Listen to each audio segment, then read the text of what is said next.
बिस्मिल्लाहिर्रहमानिर्रहीम। अस्सलाम वालेकुम नाज़रीन। वफाकी दारुल हुकूमत इस्लामाबाद से आदिल अब्बासी एक मरतबा फिर आपकी खिदमत में हाजिर है। इस्लामाबाद हाई कोर्ट के बाहर मौजूद हूँ। साफ़ी जो हैं उन रज़ा साहब वो भी मेरे साथ मौजूद हैं। आज इस्लामाबाद हाई कोर्ट में किन केसेस की समाअत हुई है, क्या होता रहा है और जनरल बाजवा के हवाले से सोशल मीडिया पर जो खबरें गर्दिश कर रही हैं उस हवाले से बात करेंगे। हाई कोर्ट में नामालूम जो लापता अफराद हैं उनके हवाले से केस की समाअत हुई है। शेख रशीद साहब भी पेश हुए और तीसरा खान साहब के हवाले से जो केसेस थे उनकी समाअत हुई है।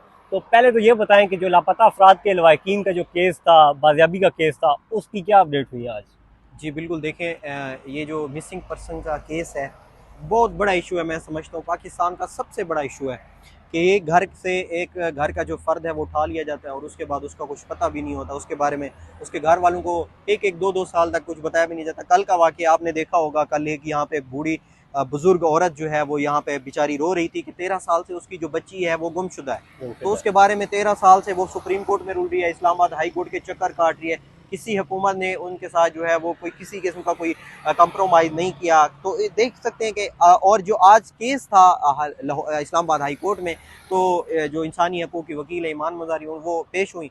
तो उसमें यह है कि ईमान मज़ारी साहबा के जो आज बयान था कि जो केस जस्टिस मोहसिन अख्तर कियानी साहब ने जो इस केस की समाअत की, तो आज जो अटारनी जनरल की तरफ से कहा गया कि जो इन्होंने जो लिस्टें दी थी वो 2 थी, लेकिन ईमान मज़ारी साहब ने कहा कि हमने 3 लिस्टें फराहम की थी जो मिसिंग पर्सन है।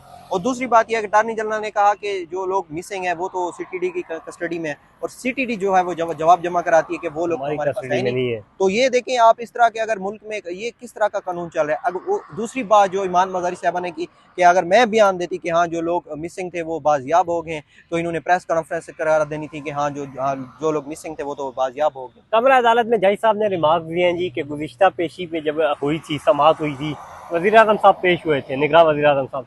उसी शाम को एक और तालिब इल्म को नामालूम अफराद ने अगवा कर लिया था, नामालूम मुकाम पर पहुंचा दिया था। तो मतलब कौन लोग हैं गिरफ्तार कर रहे हैं? सीटीडी हुकूमत कह रही है सीटीडी के पास है, सीटीडी कह रही है हमारे पास नहीं है। तो फिर कौन लोग हैं? इंडियंस आके अगवा कर रहे हैं, कोई और लोग अगवा कर रहे हैं? देखें बस ये टरखाया जा रहा है भाई।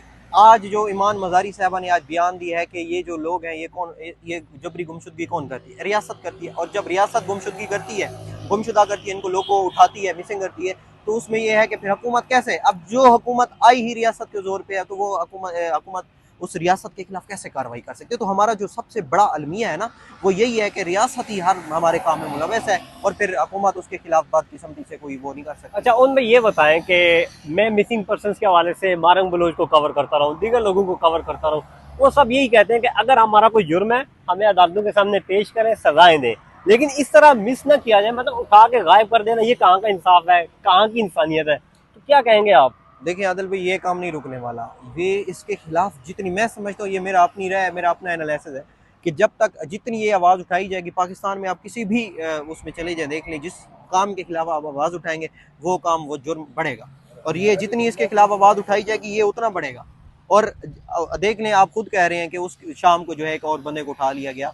तो मैंने पहले भी बता चुका हूँ कि ये जब लोग यहाँ पे बलूचिस्तान के KPK के लोग यूनिवर्सिटी में एडमिशन लेते हैं, मुख्तलिफ खुफिया इदारों के लोग आते हैं, उनकी इन्फॉर्मेशन लेते हैं। इन्फॉर्मेशन जब लेते हैं, जब वो ईद पे या कुछ भी इवेंट पे घर जाते हैं, तो नाके से उनको गुमशुदा कर देते हैं और घर वालों को भी पता नहीं होता कि वो अब यूनिवर्सिटी में है या बाहर के, उनको अच्छा, उठा एक लेते हैं। ये सवाल है कि बलूचिस्तान और KP के लोगों को उठाया जाता है, पंजाब के लोगों को नहीं उठाया जाता, क्या वजह है इसकी? देखिए पंजाब में भी अब ये काम बाकायदा शुरू शुरू हो हो गया चुका है। है। आप पिछले अगर 2 साल से नजर दौड़ाए ना, तो लोगों के साथ जो ज्यादतियाँ की जा रही हैं वही ज्यादती बलूचिस्तान KPK लेकिन के उस साथ हो तरह रही है। मिसिंग पर्सन नहीं बनाया जाता जिस तरह पंजाब, KP और बलूचिस्तान में हो रहा है। देखिए अब ये काम जब स्टार्ट हो गया है तो बाकायदा ये अब इस तरफ ये बढ़ेगा, ये रुकने वाला नहीं है।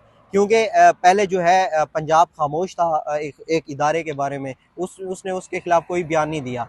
जब तहरीक अदम एतमाद के बाद, जब बलूचिस्तान और KPK के बाद जब पंजाब ने आवाज़ बुलंद की उस इदारे के खिलाफ, तो आप देख सकते हैं कि जो है फिर वही काम पंजाब में शुरू हो गया। मतलब KP और बलूचिस्तान पहले सच बोल रहे थे, उन्हें अगवा किया जा रहा था, जब अब पंजाब भी KPK सच और बोलना शुरू हो गया है। बलूचिस्तान सच बोल रहे थे तो पंजाब वाले तब उसको झूठ कह रहे थे। गद्दार कह जब रहे थे। जब वही काम पंजाब के साथ हुआ है, अब पंजाब जो है वो बिल्कुल आवाज़ बुलंद कर ली है उसने। जब महरंग बलोच, डॉक्टर महरंग बलोच जब आई थी, तो आपने देखा कि जो पंजाब के लोग थे उन्होंने बहुत ज़्यादा आवाज़ उठाई थी उसके हाथ में। तो ये देख सकते हैं कि अगर पंजाब ने आवाज़ उठा ली है तो अब वहाँ से भी लोग मिसिंग होंगे। बादशाह खान ने कहा था कि इनकलाब तब आएगा जब पंजाब जागेगा, तो मतलब पंजाब जाग चुका है, इसी हद देखें तक जाग चुका है। बिल्कुल जाग चुका है, लेकिन इनकलाब जो है अभी इतना वक्ती भी नहीं आएगा। तो ये जो इनकलाब आएगा ये बड़ा स्लोली आएगा, लेकिन ये बहुत देर तक फिर बरपा रहेगा। ये जो इनकलाब दो तरह के इनकलाब है, एक इनकलाब जो तेज आता है और एक इनकलाब जो है बड़ा आहिस्ता आहिस्ता आता है। जो असर आता है वो असर रखता है, वो असर रखता है। वो शेख रशीद साहब पेश हुए अदालत में, बिल्लो रानी के कहने पे उन पे केस बनाया गया, ये कहना था शेख रशीद साहब का। और शेख रशीद साहब से आप ही साफी दोस्तों ने सवाल किया कि आर्मी के बारे में क्या कहेंगे, तो उनका जवाब क्या था? जी बिल्कुल, शेख रशीद साहब जो आज पेश हुए तो उनका केस था कि उन्होंने बिलावल भुट्टो को जो है वो बिलो रानी कहा था। तो उस पर केस, जिसकी लाठी उसकी भैंस, जब आप हुकूमत में आप किसी बंदे पे किसी किस्म का भी केस कर सकते हैं। तो जब फौज का उनसे सवाल हुआ तो यही उन्होंने जवाब दिया कि मैं फौज के बारे में कुछ नहीं कहना चाहता। तो इस जवाब में भी उनका बहुत ज़्यादा जो है वो असर है। मतलब असर ये है कि शेख साहब का सॉफ्टवेयर अपडेट हो गया। बिल्कुल अपडेट हो गया। इस्लामाबाद हाई कोर्ट में आज खान के केसेस से फिर तारीख दे दी गई है, तो क्या समझते हैं ये तारीख कब तक दी जाएगी? तारीख हाँ जी, ये थी जी इस्लामाबाद की आज की ताज़ा तरीन सूरत हाल। आदिल अब्बासी को इजाज़त दीजिए, अल्लाह हाफ़िज़।